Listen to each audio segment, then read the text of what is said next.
नमस्ते मित्रांनो, लग्नाची बेडी या मालिकेच्या होणाऱ्या 9 फेब्रुवारीच्या भागामध्ये आपल्याला असं पाहायला मिळणार आहे की इकडे सिंधू आणि विशालचा साखरपुडा सुरू असतो आणि सिंधू आणि विशालच्या साखरपुड्यासाठी घरातील सगळे व्यक्ती छान आवरून तयार होऊन उभा राहिलेले असतात।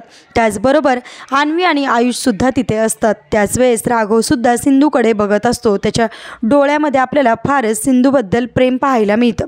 तर इकडे ब्राह्मण म्हणतात की नवरी मुलीने नवरदेवाला अंगठी घालावी। त्यावेळेस लगेच सिंधू विशालच्या हातामध्ये अंगठी घालते। तर अंगठी घातल्यानंतर राघवला मात्र फारच वाईट वाटते।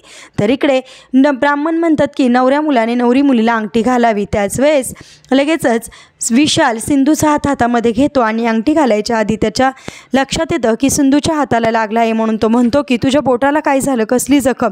त्या क्षणी लगेचच राघव पटकन सिंधूचा हातामध्ये घेतो आणि तिच्या ज्या बोटाला लागला आहे त्या बोटाला बँडेड करतो। म्हणजेच विशालची अंगठी सिंधूच्या हातात जाण्याच्या आधीच इथे राघवने स्वतःच्या हाताने तिला बोटाला बँडेड केलेले असते। हे सगळं काही बघून मधूचा चांगलाच जळफळाट झालेला असतो।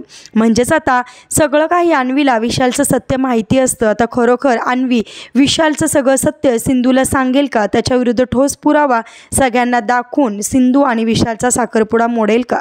तुम्हाला काय वाटतं कमेंट करून नक्की सांगा। असेच मालिकेच्या पुढील अपडेटसाठी तुम्ही आपल्या रंजक मराठी चॅनलला नक्की सबस्क्राईब करा। थँक्यू।